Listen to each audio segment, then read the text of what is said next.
Hello, everybody. Welcome to today's session on multiple streams of scalable solopreneur income. This is a follow-up to the first momentum workshop that I did on multiple streams of solopreneur income. And so I'm really excited to dig into today's topic.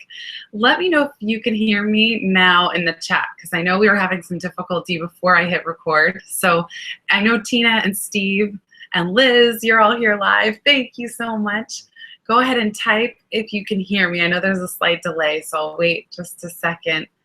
And if we're not having luck, we may need to switch over to Uber Conference. So I apologize in advance for, okay, that's a yes. Woohoo! Yay! Thank you, Liz, for confirming. Awesome. And if any of you who are here live, if you have any specific questions that you want me to address, let me know. Awesome. Hey, Kara, thanks for being here. Yay. Yeah, it's been an interesting topic. I'll share a little bit about my story and what got us to this place today. And welcome, Michelle. Good to see you. This is so great. Michelle, and so good to have you in Momentum. Michelle, I had the great pleasure of meeting Michelle at the end of a speaking engagement earlier this year in New York. So fun to see you here now. Welcome. Let me go ahead and I'm going to turn off video for now, and then I'll pop back on at the end to answer questions. The way I've set up today's workshop is some sharing of my philosophy of how to create scalable sources of income. This is still a work in progress for me, so I'm going to share my specifics, what has worked for me, the way that I approach this topic, and then I'll open it up to questions, because I really would love to hear what's on your mind, what ideas you're pondering, and how I can specifically be most helpful. So be thinking about that as you listen. I know sometimes for me in the past, when I attend a session like this, sometimes I feel like, oh, that wasn't as specific as I wanted, but I'm really stuck on this business conundrum, and I really wish I could have gotten answers on that. So have any of those questions in mind and be ready to put them in, and no question is too specific or too broad or too personal. I'm happy to get into it. So think about what would make this most valuable for you, and in particular, what your goals are around scalable income. With that, I'm going to turn off video for now until we get to Q&A. So as I turn off the video, I'm going to go to the presentation, and I'll tell you when it's up. Just somebody, if you could just confirm that you can see it when I get there, that would be great. Okay, so hang on one second. Present. Let's see, present.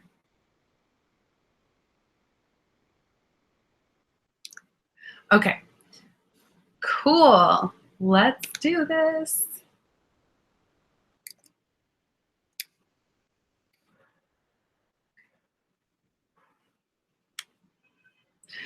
Awesome. So when I first started out on my own business, and this is something Seth Godin talks about a lot, the difference between a freelancer and an entrepreneur.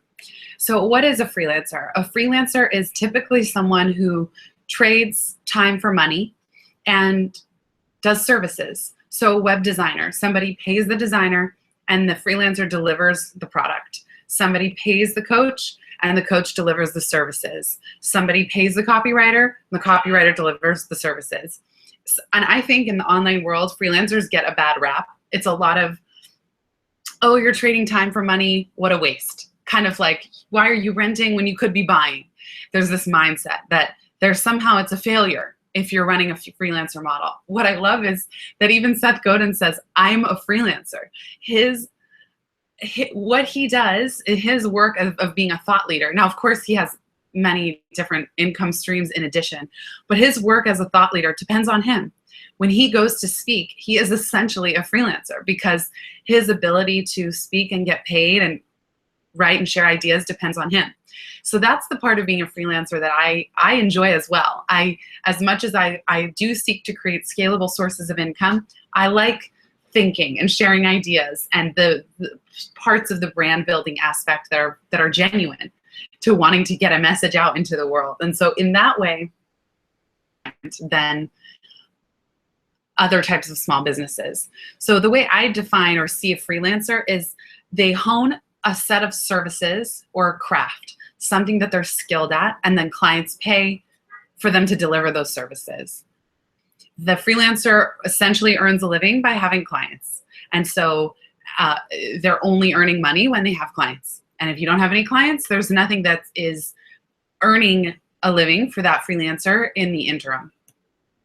And then income. So a freelancer is typically, and with everything I'm going to say today, there are exceptions. So I'm just sharing this through the lens of what I know most of you are working on and thinking about in momentum, myself included. But typically a freelancer is earning income to pay for their life. So I need to earn $10,000 a month to pay for my living expenses and my rent. And so some of the freelancer model is really about kind of, making ends meet, and ideally, and then some, but like comfortably making ends meet. It's not necessarily about building a bigger, more scaled business.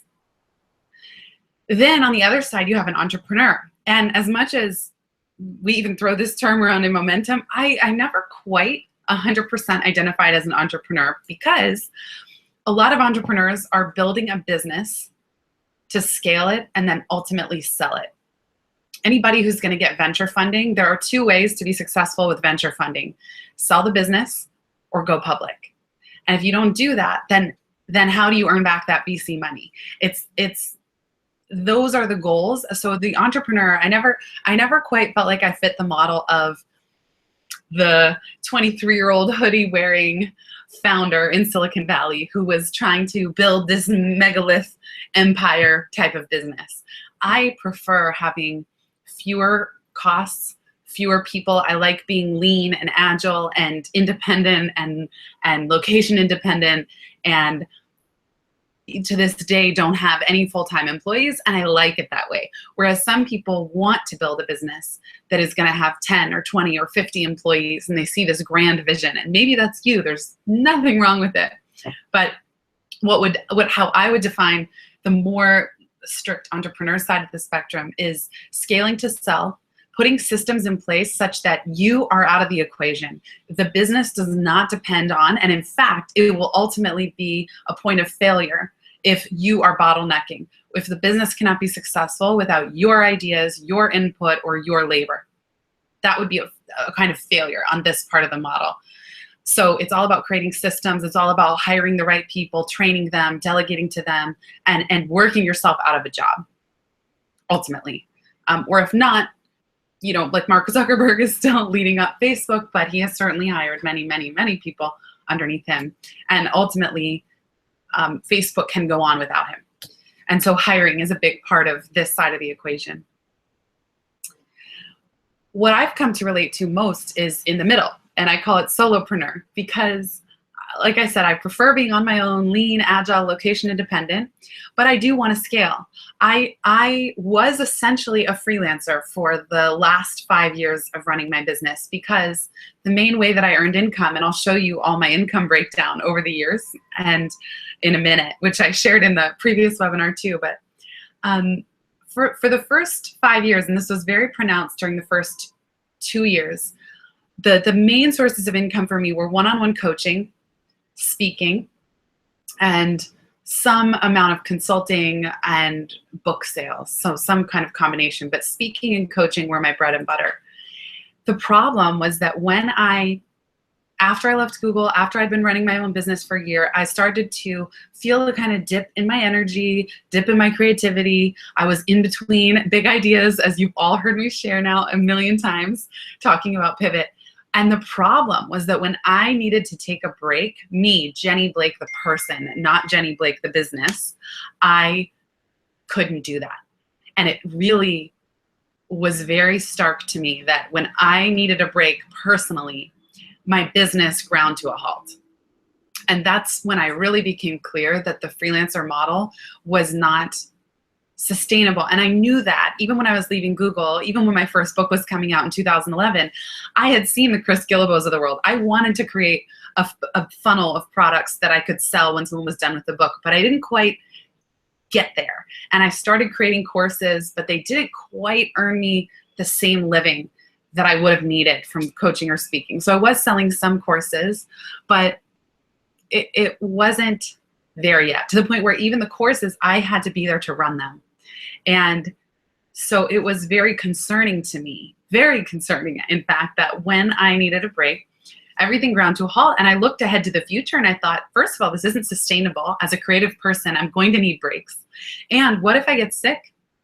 What if I'm in a car accident? What if something happens and I'm out for three months, 3 weeks? I can't afford to have everything stop. And so that's when I got really interested in scale. How do I grow this business in a way that keeps to my values of lean and agile and personal and authentic and fits, but that also has a sense of scale that can also reach many more people? Because part of when I was doing one-on-one coaching, I really love it, but the insight, what I would share in those one-on-one coaching sessions would come and go in that one session and be gone, and no one else could benefit other than the one other person on the phone. And every now and then I would pull out those anecdotes and put them in the book or use them in a speech. But for the most part, a lot of the work I was doing was hidden.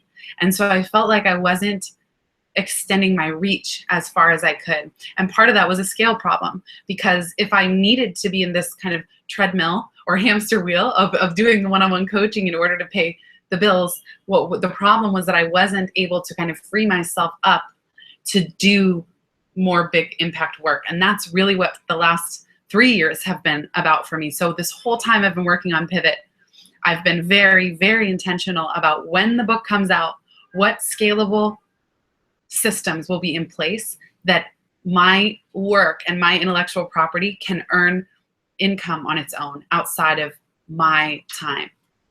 And that's going to be the most sustainable kind of business and make the biggest impact. So part of this too is that let's say companies want to hire me. I don't want to bottleneck the Pivot message itself. I want to know that if people want to run Pivot in their organizations and spread this message as far as it can spread, I don't want to be stopping that with my time and energy and availability. So how can I create programs and systems that allow people to share and spread the message outside of me?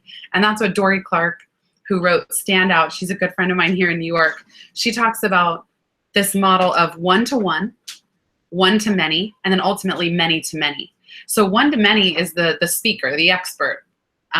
Write a book, one-to-many, share the message. But true, sustainable, viral, guerrilla growth is many-to-many, where people can share the message with each other and you don't have to be a part of it.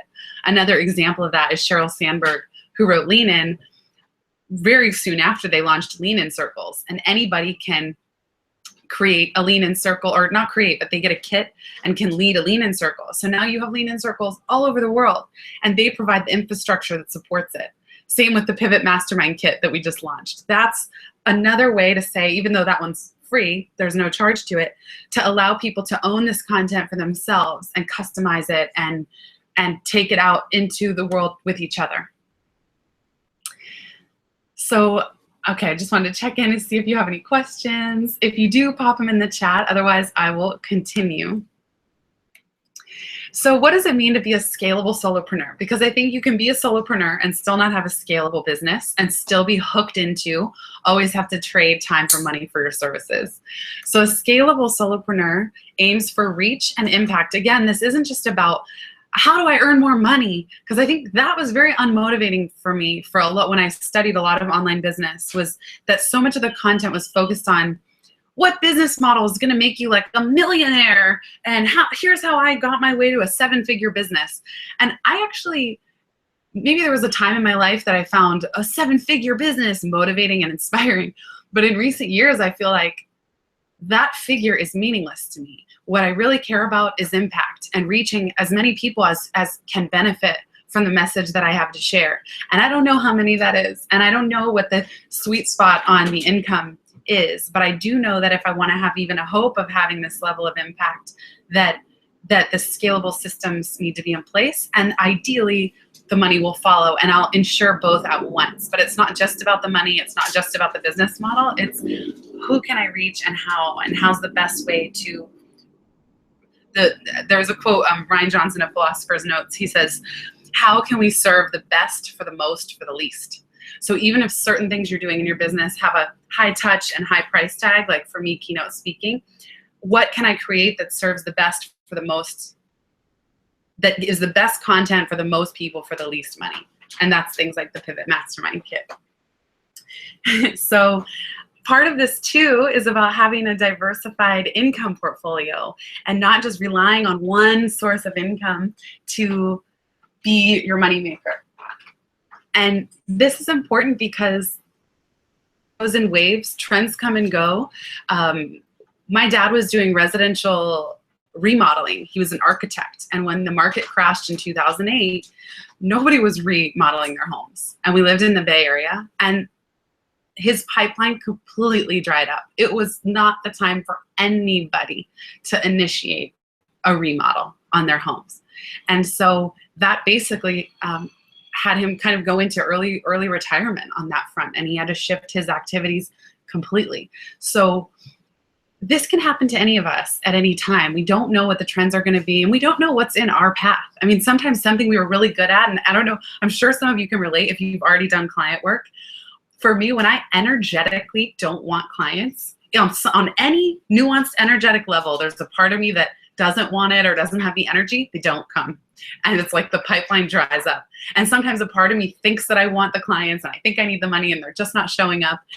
And it's very strange, but I've talked to other solopreneur friends and they find this to be true for themselves too. So by having scalable sources of income, you're not relying on any one thing. And in that sense, it's harder to be kind of caught with your pants down if something is on pause for a minute. So sometimes I think people are concerned. They say, well, what if I'm diluting my time and attention? Don't I need to pick one thing? Isn't this a problem? And I think, pick 3 tracks. Like, don't pick too many. For me right now, it's licensing, Pivot, and we'll get into how I'm doing this now in a minute, but licensing, the Pivot coaches, and momentum. And I am not doing any one-on-one coaching. I haven't done any so far, maybe one session in January. It's kind of scary for me. I've never done this before. I've never done this where my main source of income is stopped at the moment, or what had been my main source of income for 5 years.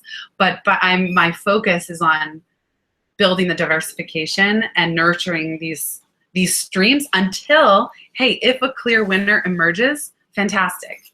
You don't diversify income portfolio doesn't mean everything has to be 20%, 20%, 20%, 20. You could 80-20 it, 70-20, 10, but give yourself some options. And I think for creative professionals, that's ultimately more satisfying anyway, because if your brain is not in the mood for one kind of work, you can context switch, you can do something else until you're re-energized. And the last thing was kind of relates to my personal story, but it's so important to have a little margin in your business, a little room, both in terms of income and energy. So when your income drops, do you have something that can carry you? When your energy is low, do you have something that can carry you? What do how do we build in this margin? How do we build in these bumpers for ourselves so that it's not such a sensitive system that, like, I'm sick for a day and things are gonna fall apart, or I'm busy for a month and kind of grinds to a halt. So that's what I mean when I say margin for income and energy, giving ourselves space, the space to be, to live, to create, to rest, and not to feel like to rest is something we need to be guilty about, because we know that actually, in fact, things are falling through the cracks just because we need time off. So that's where scale starts to be really important.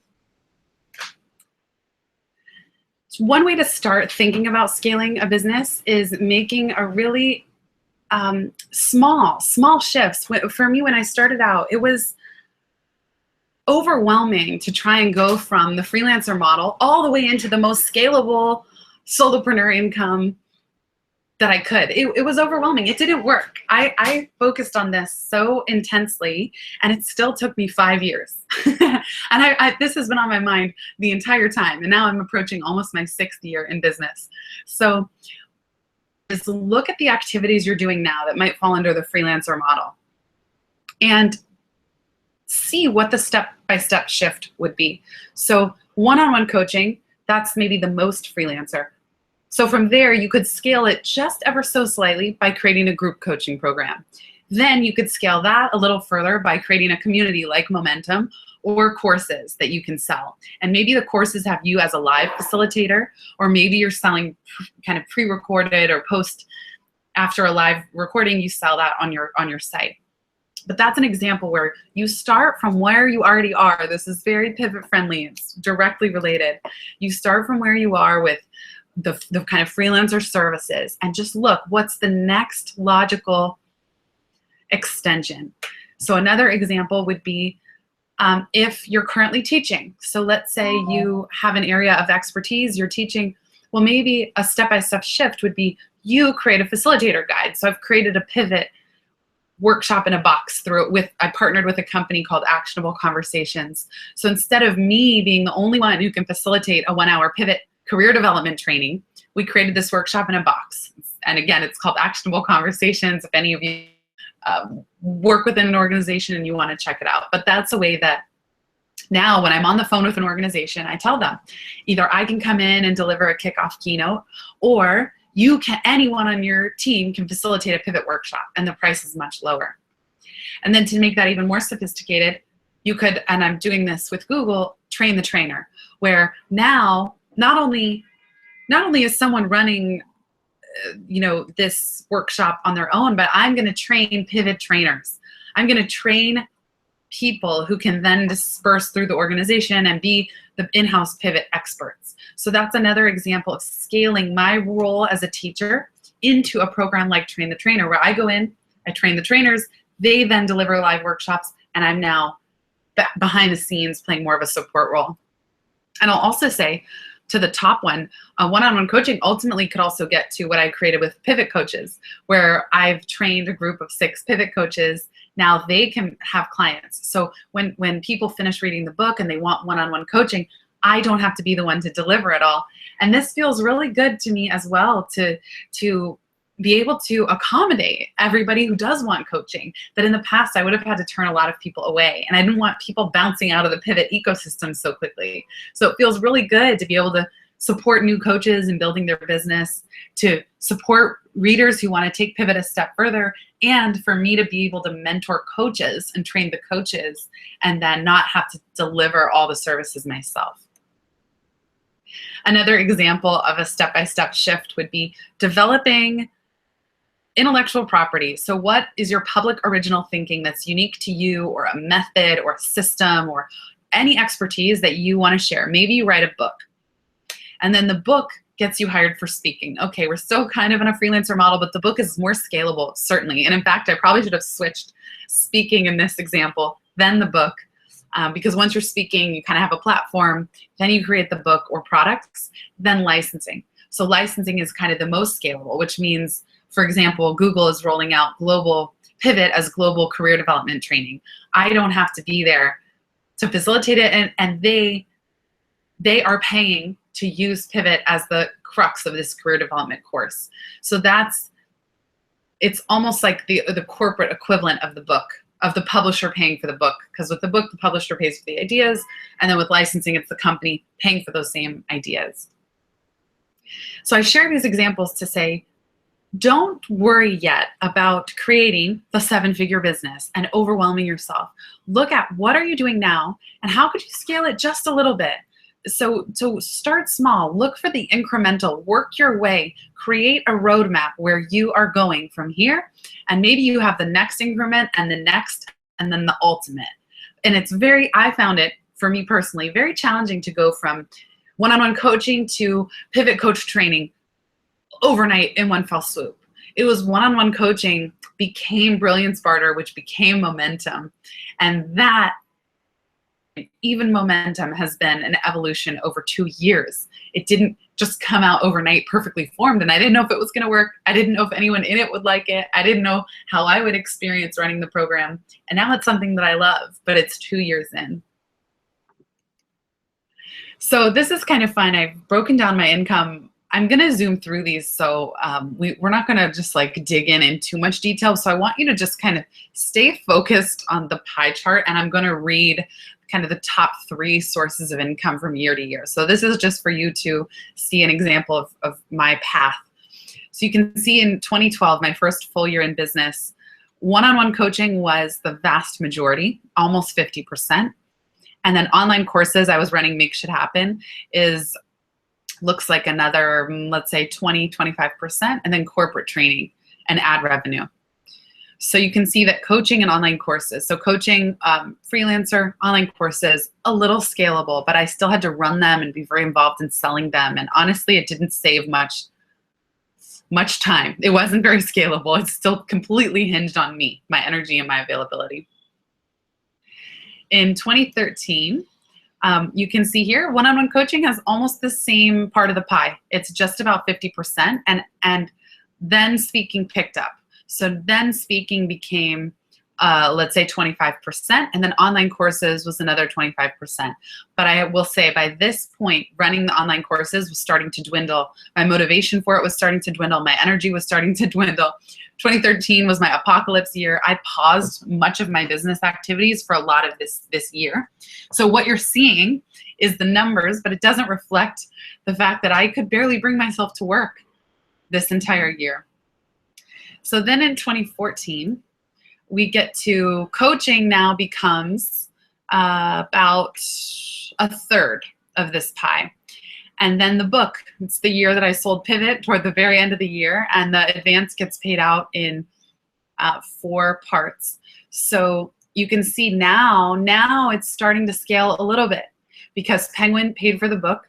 So that's, but that's kind of the freelancer, because Penguin was paying me to write a book. It took a ton of time.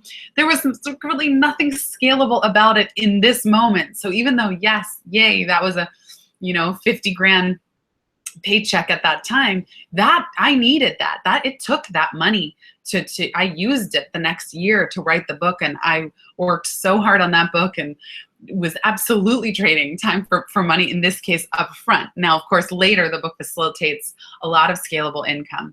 But you can see here that speaking and consulting is really another third of the pie. And then things like online courses and Brilliance Barter, ad revenue, those things were little, but I didn't really know what to do with them yet. And I remember feeling 2014 was my year of hustle and flow. So I was hustling, and you can see with this income distribution, coaching, the book, and speaking, it's a lot of work. It's a lot of, I was going to say manpower, but like woman power to just kind of get this done. And thankfully my energy had started to come back in 2014. Then 2015, you can still see here, coaching was the thing that really sustained me while I was writing Pivot. So coaching is about 40% in this case.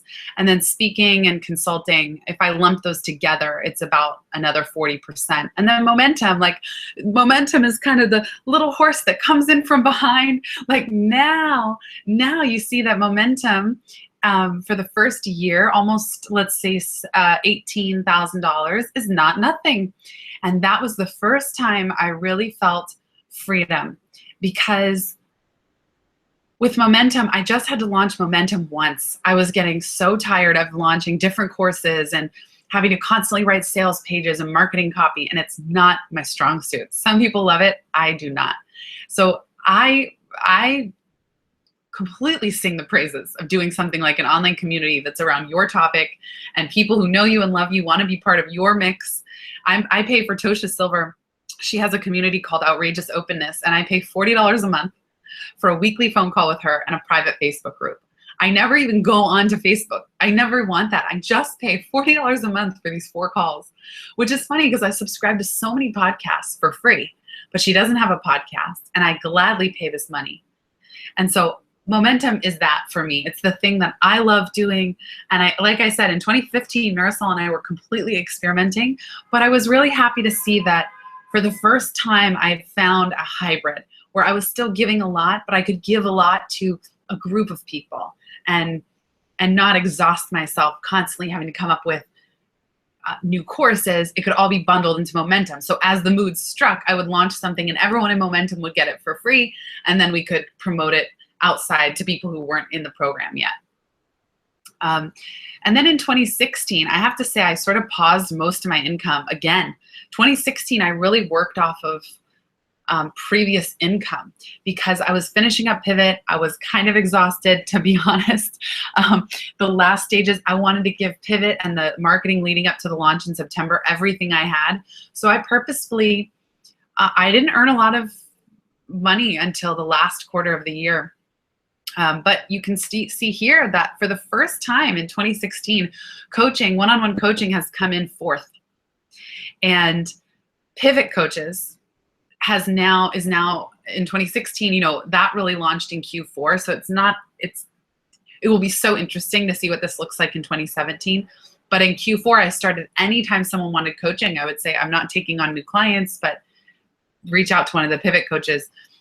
So here you can see the book kind of, they paid out another part of the advance. That was a big chunk, a welcome one. I needed it. I needed it to kind of retroactively pay for all the break that I've been taking to just get all the marketing in place. And things like doing a zillion podcasts, you know, those didn't pay, but I felt that because I now had scalable sources of income in place to catch those new listeners or get readers or podcast listeners, I felt better about doing a zillion podcasts, even though I wasn't earning income, because I had faith that they would convert into either pivot coaching or momentum or book sales. So I finally had something to catch that free activity. So now when I was trading, quote, trading time for money or trading just time for no money, like podcasts, and I did a lot of free unpaid speaking gigs in Q4, what made it justifiable was that there were scalable things to catch them. So speaking really was nil until the book came out. And there's another example of, I love keynote speaking, and I would love for it to be 50 to 80% of my income. Absolutely. But sometimes when I'm between big ideas, there's a lull in who's reaching out. Or at least this was the case between Life After College and Pivot. So I couldn't, you know, I could control that a little bit, but I also just knew that I needed to wait for the book to come out. That's why it was really helpful to keep cultivating other sources. And then you can see here, I have a Pivot workbook. Okay, that sold $1,000 worth, nothing. That's something I created completely on a whim. I didn't know if anybody would buy it, but I wanted to have it available in case companies wanted a Pivot workbook. Pivot licensing, this was the very first chunk of what Google started to pay. And then in 2017, now this is 2 weeks in, you know, so this is reflecting 2 weeks. So it's really not accurate. I almost didn't put this, but I just want to show you that now one-on-one coaching is almost at the bottom of the list, and it's one session that I did. And so you can just see, even energetically, so even if this pie will probably change a lot, but it does speak to my intention around scalability, because my focus now is on licensing Pivot, building momentum further, having the Pivot coaches do the vast majority of the coaching. Sales, I forgot to categorize that. That's something, probably speaking. And then speaking, I have a lot more speaking income that the checks haven't come in yet, but that is quoted. So speaking will likely be the second highest source of income. So you can really see the trajectory and the journey of, and how, I share this not to be discouraging, but that it took time. It took time to kind of shape the clay to get to this point. So, and just to kind of recap what all those pie charts mean, essentially my order in 2016 was book, speaking, momentum, one-on-one, Pivot coaches, and now you can see that the book has converted into being able to license, and that one-on-one coaching is moving farther down the list as these other things move up. So just a couple steps to scale, some pointers before I open it up for Q&A. And let me go ahead and just pop over real quick and see. Thank you. Michelle says, I can totally relate. And Liz, you said, I call my multiple streams of income my vocation marriage. Yes, I love that. I've been working to find the what interest of mine. Yes, create a healthy marriage. I love that. That's so cool. Start thinking about, as I'm talking, like if ideas are coming up, I would love to hear in the chat one experiment. So just kind of start to have that in mind. One experiment you can do to scale something you're already doing. Some pointers to summarize what I've shared. One, set the intention to scale. You don't have to know how to do this. Part of it is saying to yourself, I'm ready. And it's not just the intention to scale the business, it's the intention to serve and to make a greater impact. And to know that nobody wins if you're exhausted, if you're burnt out, if you can't create, if you can't think clearly. That's going to impair your business in the long run. You are your business. You are your best employee. So set the intention to give yourself space through scale, to scale so that you can earn a robust income that's a little bit unhooked from your ability to deliver services. And scale, set the intention to really create programs at all price points and all touch levels that can support your message and your message getting out to as many people in a variety of ways as you can, if that's your goal, if that's what you want. Maybe you want steps to scale only a little bit. You know, you don't have to go as broad as I'm going. So look at this on a spectrum and see what resonates for you. I think it's really important to develop IP. This is intellectual property. It's not required. If you want more on this, definitely check out Dorie Clark's book, Stand Out, because she shares 5 different ways you can become a recognized expert. But a mistake I see a lot of early entrepreneurs make is thinking, great, I want to build a business, I want to get my message out, but they don't have any real, true public original thinking. That's kind of my phrase for the thinking is the work. When I say the book and the speaking and all these things, the ideas are what the sweat equity is. It's the ideas that I chewed on for 3 years and researched and collected anecdotes and tied things together and created the pivot method. That IP, I cannot stress this enough. The ideas are the sweat equity. If you're going to sweat on something, sweat on having really helpful, original, public ideas so that then people are interested and attracted and they're getting helped by your intellectual property that then you package into various services based on their feedback. But you're not trying to cook up out of thin air a course without the original thinking to back it up, or a book, or anything. So all of this scale is facilitated by carving out more and more specific of a niche for yourself. Do that, you will start to develop a platform and develop trust. So part of all the scalable services and ideas that I mentioned, it came from many, many years of building my platform, 11 years now, and trust. So that when I launch things or when someone finishes the book and momentum is an option, it's appealing, it's attractive. I'm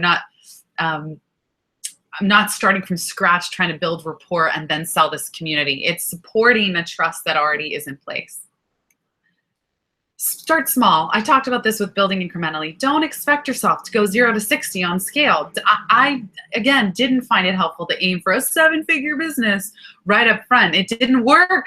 It took me 5 years. So it's okay. Just go from what you're doing now, create 10% more scale or 20%.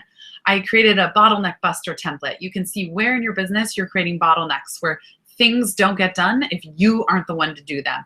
And look at that and say, how can I just grow the scale? How can I expand my reach? How can I unhook my time and energy from what I deliver to clients just by 10%? So me creating a pivot workbook, a workbook's not a super high margin thing, but okay. It's something. It's a 10% type of a project in my business. Do this, with momentum. Like, I'm trying to think of an example of how I created 10% more scale with momentum. Honestly, just moving to the Facebook group, and Marisol and I took out a lot of sort of extraneous components. That created 10% more scale because I could just now focus my main attention on facilitating the Q&A calls. So even though we ramped up the frequency to twice a month, I felt so much better about it. It took off the pressure to be doing all these other activities. And counterintuitively enough, that freed me up. So start very small. Start from what you're already doing. Delegate. It's very hard to create scale without delegating. So when I was the consultant for the Spring Ups business, some of you may remember from 2014, they hired me to be their director of operations, and I immediately subcontracted and hired Marisol to help with their social media, implementing that. And so that's how I was able to be the director of operations, because I delegated so much. I could scale that opportunity. I wasn't the only one delivering the consulting. So even starting to delegate is a way of scaling yourself. It's a way of freeing up more time, because if you have more time, you can you can carve out room to create some of these bigger bets, longer term plays. Because scalable income, listen, if it were easy, everyone would be doing it. Everyone would just be making money while they sleep. Like how many years has 4-hour work week been out? And a lot of people have figured this out. Some people do not mind selling cat furniture and ninjafying their SEO if it means that they have a muse business that earns money while they sleep. That was never going to work for me. I really want to feel connected to every single aspect of the work that I'm doing. So although I read 4-hour work week when it came out, it's not creating this scalable, quote, passive income is not a passive process. And so delegating is one really helpful way to start to free yourself up and try to enjoy the challenge of this, really. I mean, dig your teeth into it. There was a point where, and I say the last chapter of Pivot is called Celebrate Complexity. Just, okay, you're not supposed to solve this overnight. Look to other people's businesses. Look to what activities they're doing. Look at what's working. Look at what you sign up for. Talk to the people you care about. Find out what they're interested in. So observe, get out there, see what works. What do you sign up for? What works for you? Try things. Try to scale. If you do one-on-one coaching, try to do a one group program. If you do web design, try to create one best practices product or something that you, or what's a frequently asked questions, something you're constantly helping clients with that you could sort of package and sell. So just try things and then adjust and adjust. And like I said, it took us almost 2 full years of momentum to get to a point where we actually felt we had momentum. So part of it is being willing to play the long game as well. And as I said, with 2016, I hardly earned any income until Q4, but I was willing to take that risk because I really wanted to invest. And so behind the scenes, before the book came out, I was training the pivot coaches. I was creating the workbook. I was creating the actionable conversation. I was creating so much of this that would only be able to come to fruition really once the book was out. And so that was kind of the way to play the long game for me last year. So now 2017 is going to be interesting to see how things shift. So now, and I would love to, as I start to answer questions, write in the chat, share with us, and think for yourself, based on everything I shared today, what's one next step that you can take this week? What's one next step you're the most excited about? Did anything I say give you a little jolt of, aha, I like that, or yes, or sense of permission of something you could drop? And then what one next step would make the biggest impact? And maybe it's not a step, maybe it's a mini project, or what one next experiment would make the biggest impact immediately, whether it's on your revenue or freeing up space. And again, I'm always asking the question, how can I optimize for revenue and joy? So, and space, let's add space as a third into the mix. How can I optimize for revenue, joy, and space? And that is, it's okay if you don't know how to answer that question for the next 3 months, but start asking it.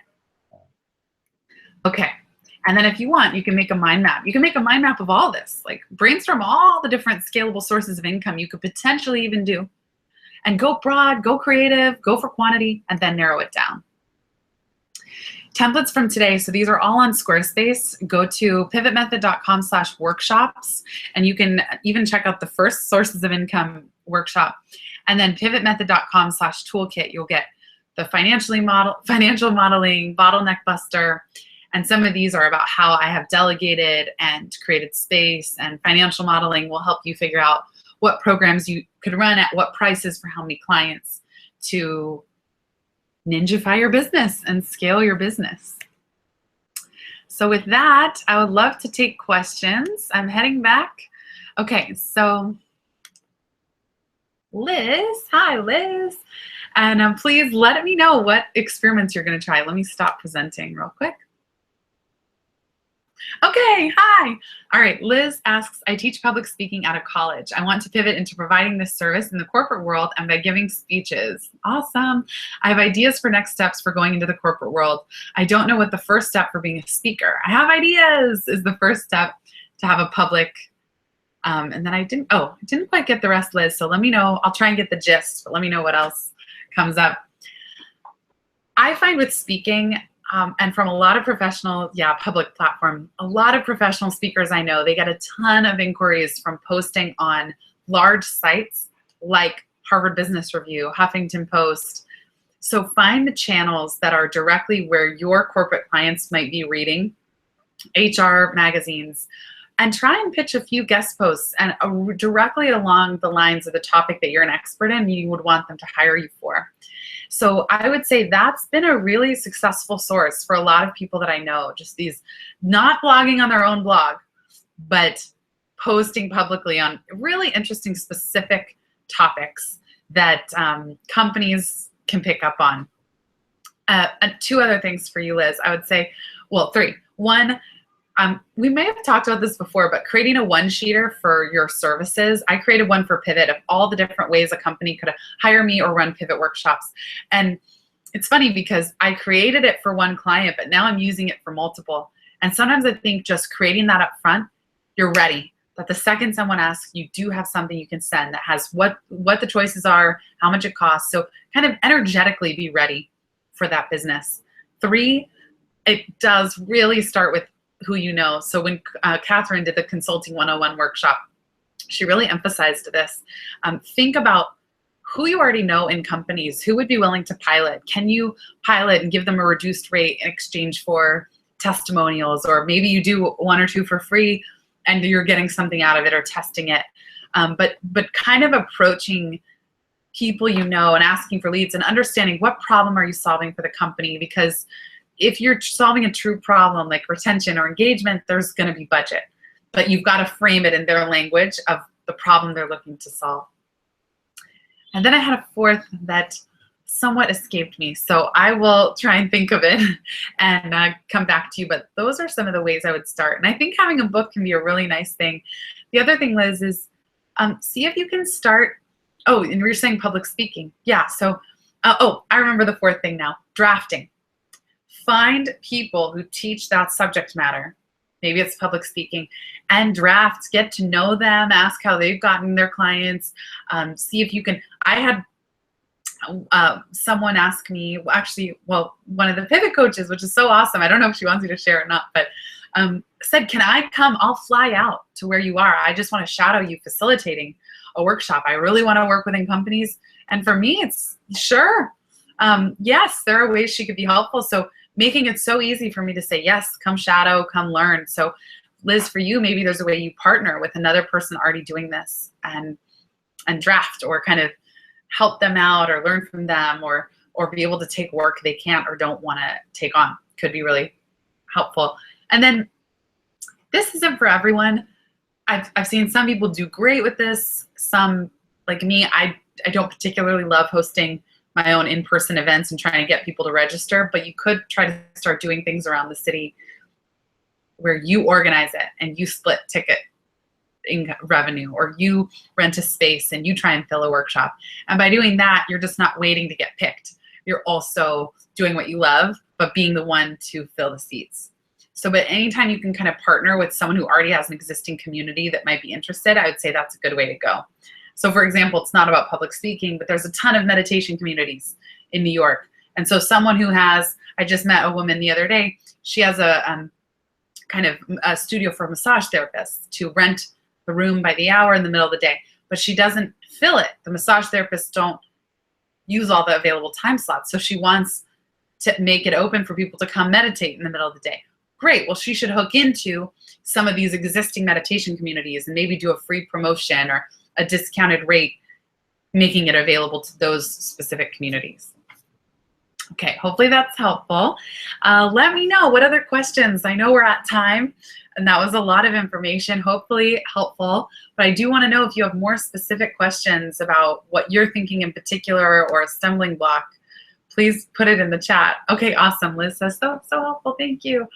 Yeah, just, I think it's also so important to just assess with the ideas and experiments you're running, which of them are low risk, which are high risk in terms of time, energy, and money, and which of them are small bets, like, yeah, this is doable, and which ones are big bets, and which ones are taking the full initiative and doing something yourself, and which ones are waiting to get picked by a company or a publisher. It's okay to do that. Like, I like getting picked by a publishing company. I will work really hard to get even the next book deal. But I'm also not going to wait just until that. I may put out a short ebook between now and my next traditionally published book. So it's important to me not to only do things where I'm waiting to get picked, but to have things ready in the event that they get picked. So having the pivot content ready for companies who would want to license, or the workbooks ready for anyone who would want to use it with their students.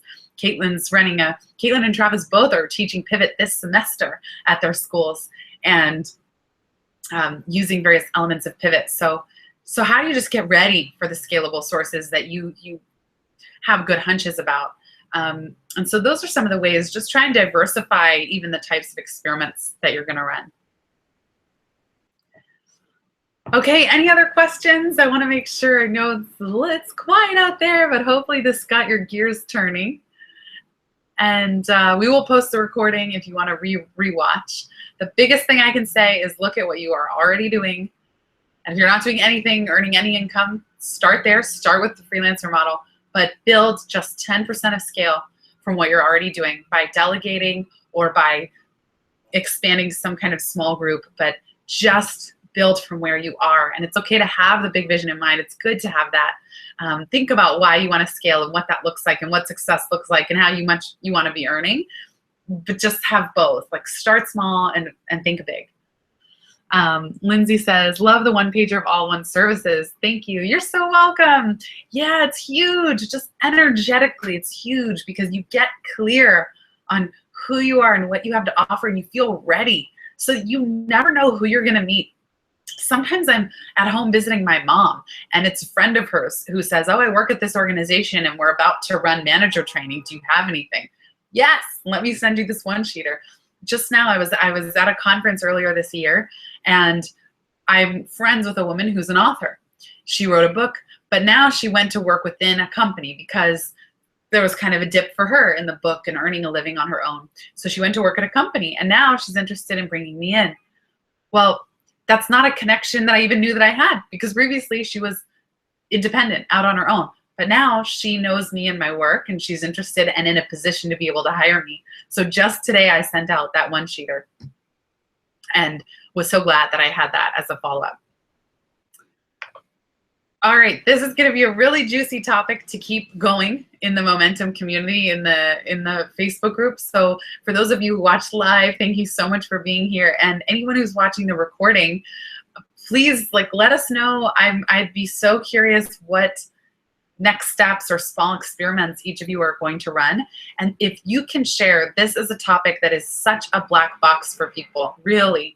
It can be so intimidating, and it can be frustrating because it seems like it should be so obvious. Like I said, we read 4-hour work week. Why can't I crack this nut? But it is complicated to find the thing that's at the intersection of what you're truly great at, what your expertise is, what your clients want, what your readers, listeners, community, there's a lot of components. What matches your energy, what matches your skills, how to delegate, who to delegate. So this is a huge topic, but such a rewarding one. And so I give that spiel to say, if you can share what you're working on, it's going to help each other. We will all learn from how everyone else is creating scale and space and joy and revenue in your businesses and in your side hustles and in your projects.